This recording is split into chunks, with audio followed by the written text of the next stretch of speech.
Jadi kita butuh hakim-hakim yang benar-benar tidak bisa digoyahkan, tidak bisa dibeli.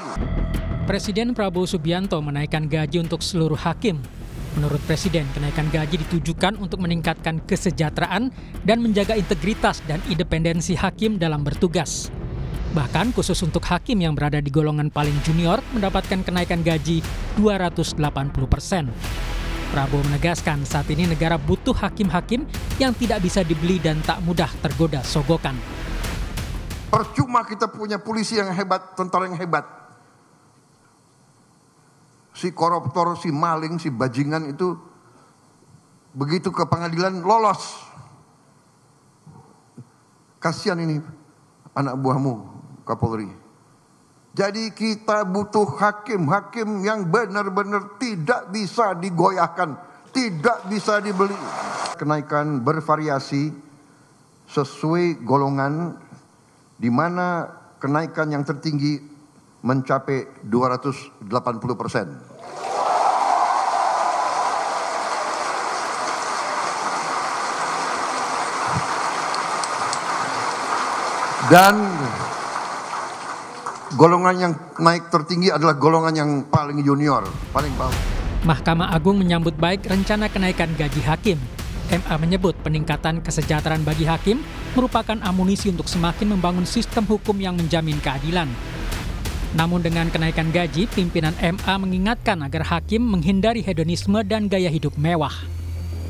Dengan peningkatan gaji hakim tentunya pimpinan Mahkamah Agung menggarisbawahi dan mengingatkan kepada para hakim seluruh Indonesia untuk menghindari hidup hedon, ya, hidup yang berlebihan, hidup yang bermewah-mewah, ya, kemudian tidak melakukan perbuatan tercela yang dapat mencoreng institusi.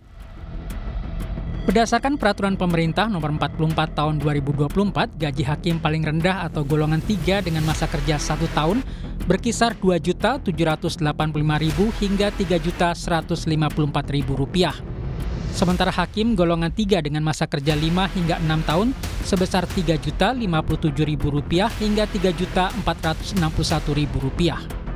Keputusan Presiden Prabowo Subianto menaikkan gaji hakim ini terjadi di tengah sorotan publik terhadap kasus suap yang menjerat sejumlah hakim.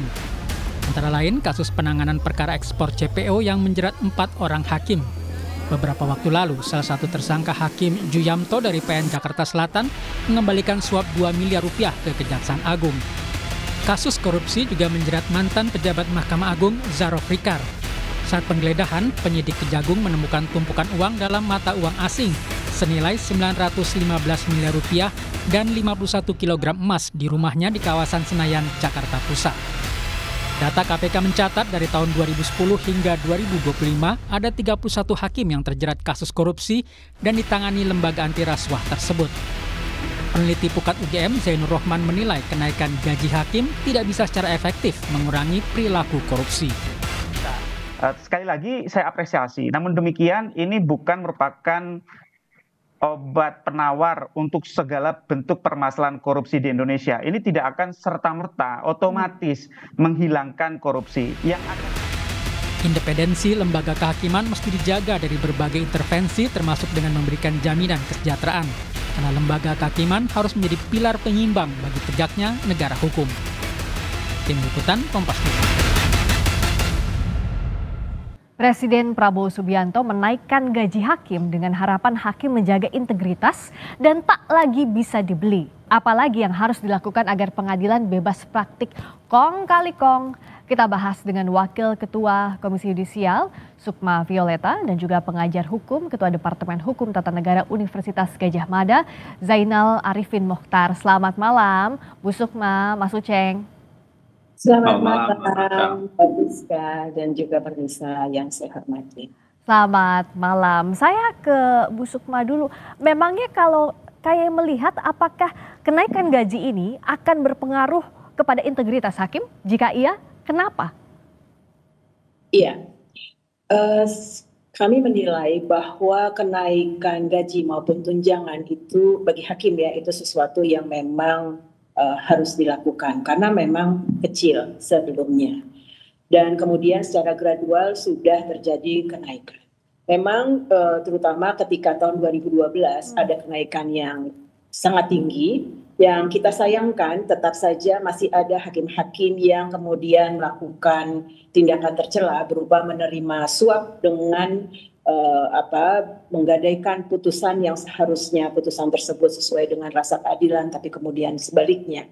Dan kemarin tahun 2024 sudah ada kenaikan lagi tunjangan. Tunjangan itu justru komponen yang paling besar dibandingkan yang baru kemarin disampaikan oleh Presiden akan dinaikkan, yaitu gaji pokok. Secara tadi sudah disampaikan bahwa untuk hakim yang paling junior bisa dihitung bahwa jika nanti sudah diterapkan, itu mereka take home pay-nya akan sekitar 19 juta. 19 juta itu untuk sarjana hukum fresh graduate itu sangat tinggi.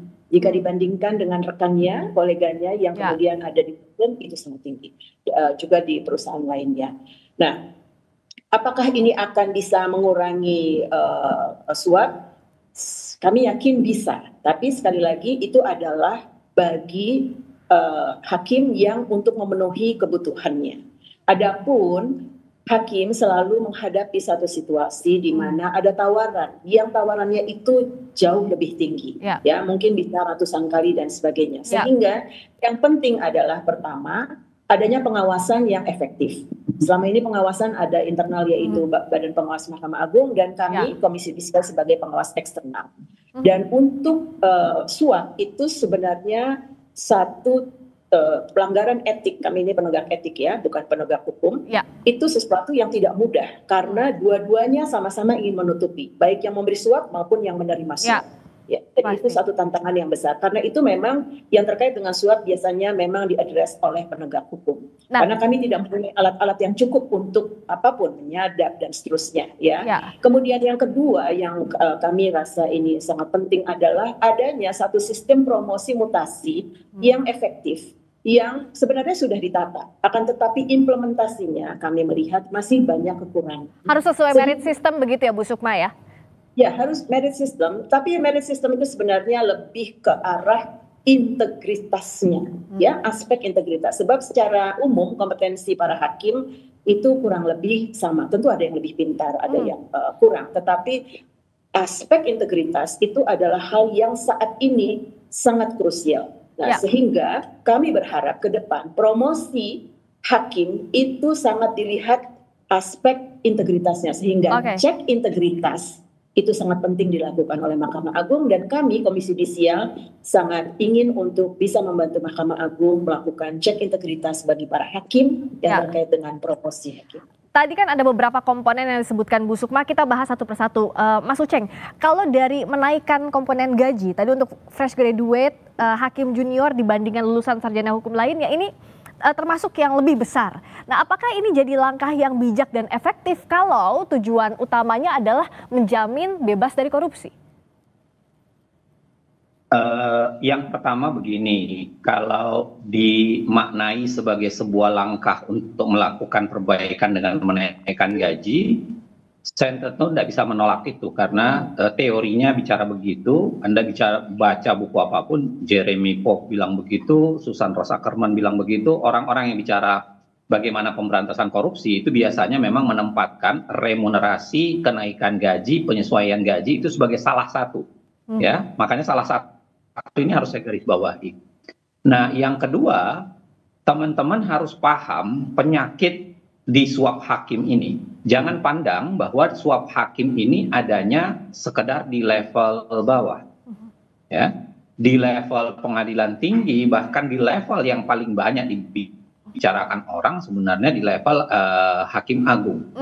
Nah, jadi begini, apakah yang dilakukan naikkan gaji di level bawah itu akan menyelesaikan problem? Saya kira tidak tentunya. Kalau itu dipandang sebagai resep tunggal. Kalau itu dipandang sebagai resep tunggal, seakan-akan ini adalah panacea, diminumkan, maka semua penyakit itu sembuh. Tentu kita sedang melakukan langkah yang bodoh sebenarnya kalau menganggap itu sebagai satu-satunya cara.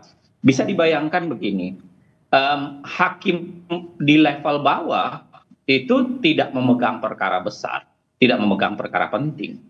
ya biasanya di tingkat atas tuh, di tingkat senioritas masih ada, di tingkat atas bahkan putusan akhirnya itu diambilnya di pengadilan tinggi dan di pengadilan di Mahkamah Agung. Jadi kalau ditutup di situ belum tentu bisa menyelesaikan masalah, itu satu. Yang kedua, kita harus bicara begini, penyakit hakim ini bukan sekedar gaji. Kita bicara satu saja ya, dan sekian banyak nih, tadi udah disinggung oleh Mbak Sukma sebenarnya. Soal pengawasan. Kita bicara pengawasan ini sekarang, ada pengawasan yang dilakukan oleh Mahkamah Agung, ada pengawasan yang dilakukan Komisi Yudisial. Tapi Komisi Yudisial ini ya persis nama di belakangnya itu, sialnya aja dapatnya banyak. Anda bisa bayangkan ya, Komisi Yudisial itu mengalami pengerdilan kewenangan secara sistematis mulai dari tahun 2006. Kalau Anda lihat keinginan kita membangun Komisi Yudisial di tahun 2004 ya, di perubahan Undang-Undang Dasar, Komisi Yudisial itu dibayangkan memperbaiki kekuasaan kehakiman. Tapi mulai dari tahun 2006 sampai tahun kemarin itu terjadi pengerdilan luar biasa, satu persatu kewenangan Komisi Yudisial yang berkaitan dengan seleksi hakim agung, lalu kemudian menegakkan etika perilaku hakim, itu dipangkas satu persatu, termasuk soal seleksi hakim di level bawah. Makanya tadi saya agak nelangsa ketika Bu Sukma seakan-akan memohon-mohon itu. Mohon kami dilibatkan untuk mengawal proses seleksi. Sebenarnya di undang-undangnya dulu sudah bicara begitu. Tapi tidak ada lagi ada begitu. saja orang yang melakukan judicial review dan dibatalkan, tiba-tiba dihilangkan. Makanya saya bilang begini, kalau kita membayangkan tiba-tiba menaikkan gaji ini adalah simsalabim buat proses, menurut saya kita sedang melakukan istilah saya itu juara mengharap satu. Kita bukan harapan satu, tapi kita juara mengharap satu. Iya, berharap aja. Persis yang saya bilang tadi. Hakim muda, hakim baru itu bukan yang memegang perkara. Mostly. Oke. Dia bukan di level itu. Apalagi penyakit suap menyuap itu biasanya terjadi di hakim senior, ketua pengadilan yang punya akses terhadap kasus gitu ya, Mas Uceng ya, yang biasanya kena kasus itu mereka yang punya akses strategis terhadap kasus tertentu begitu kan, dan itu di level senior biasanya. Persis. Nah, makanya kalau kita sebenarnya begini, di level atas sudah dinaikkan juga gajinya, di Mahkamah Agung, pengadilan tinggi sebenarnya sudah ada kenaikan gaji itu, dan saya kira lumayan signifikan. Cuman kan begini, ketika kita naikkan gaji sebagai sebuah resep tunggal, tidak kita sertai dengan resep-resep lainnya, termasuk misalnya yang dibicarakan Bu Sukma tadi soal menaikkan pengawasan, menurut saya kita sedang membiarkan hakim menerima gaji ganda. Gaji halalnya besar, gaji tidak halalnya juga besar akhirnya. Jangan sampai itu terjadi. Itu saya kebodohan kalau kita lakukan ya. Oke, nah kita bahas dulu soal ini. Kan artinya kenaikan gaji, kenaikan tunjangan bukan resep ketok magic semestinya untuk bicara soal integritas jadi lebih baik. Kalau bicara soal faktor pengawasan, sebenarnya waktu terakhir kita ada kasus hakim mengubah hasil putusan untuk terdakwa, ini kan sudah dibahas juga bahwa pengawasan internalnya juga nggak jalan, apalagi pengawasan eksternal. Bu Sukma, ini mandeknya di mana sih soal pengawasan?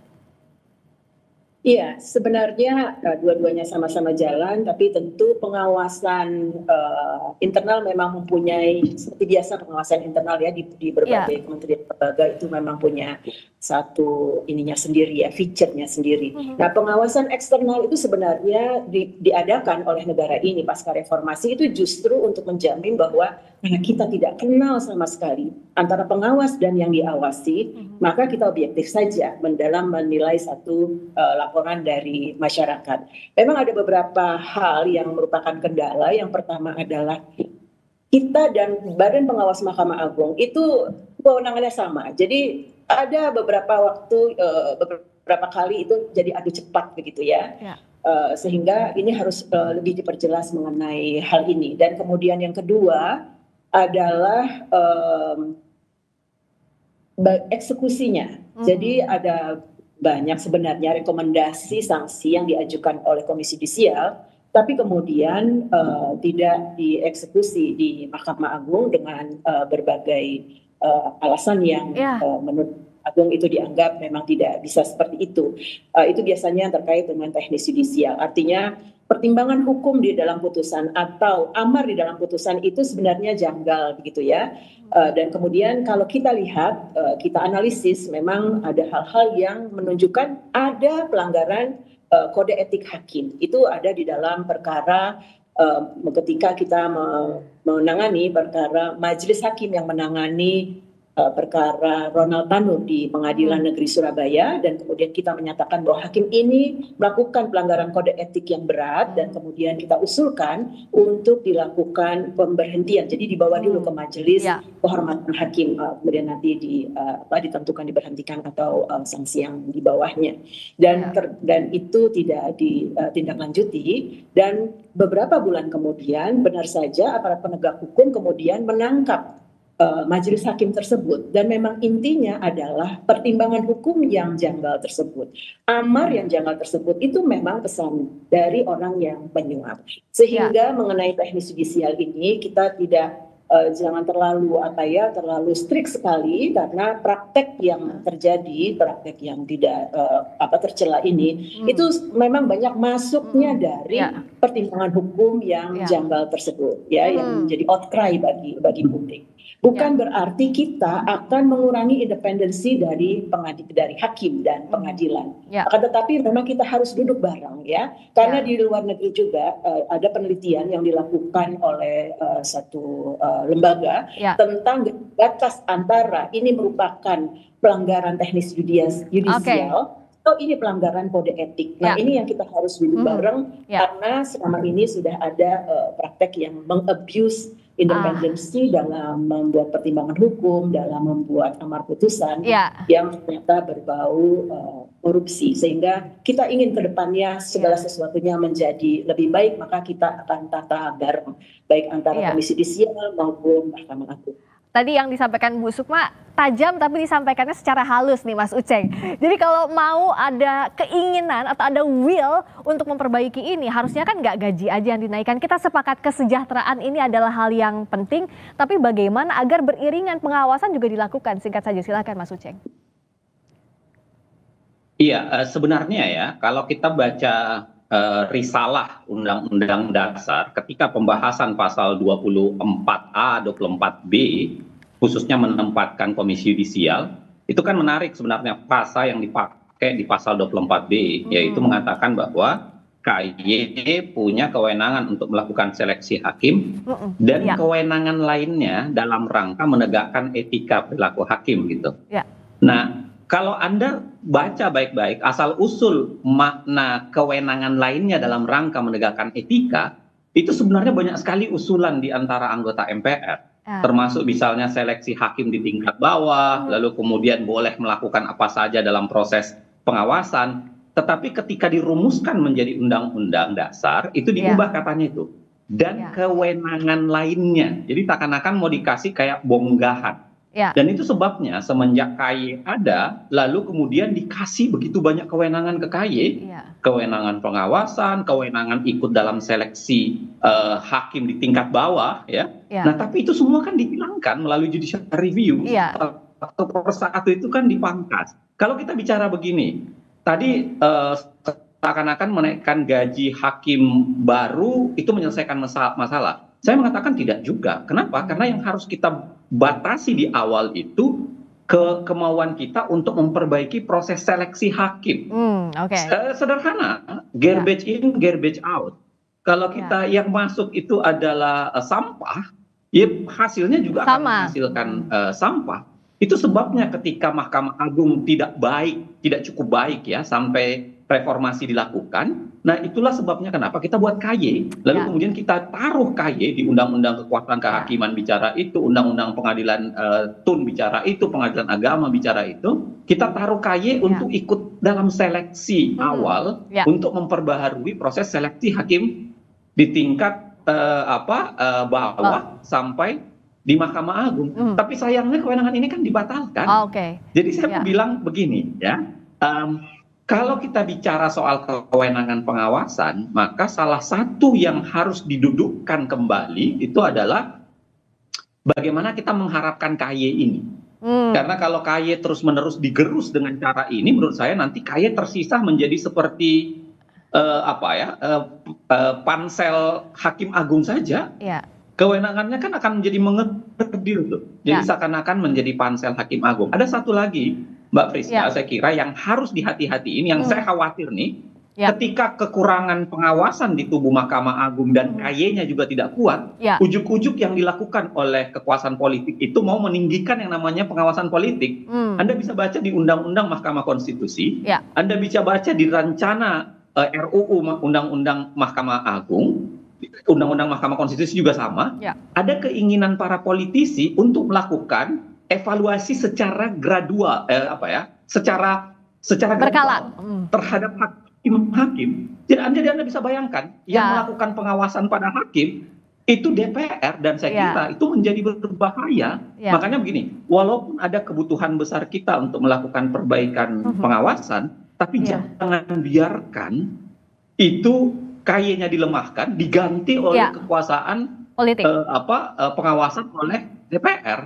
Nah itu berbahaya menurut saya. Oke, jadi kita harus lihat itikatnya juga, tidak hanya menaikkan gaji hakim, tapi pengawasan internal dan eksternalnya juga harus diperkuat, termasuk juga soal seleksi sejak awalnya juga harus dilakukan secara terbuka dan bisa dijaga integritasnya dari sana mulainya. Terima kasih Mas Uceng, terima kasih juga Bu Sukma, Wakil Ketua Komisi Yudisial Sukma Violeta, dan pengajar hukum Ketua Departemen Hukum Tata Negara UGM Zainal Arifin Mokhtar. Selamat malam.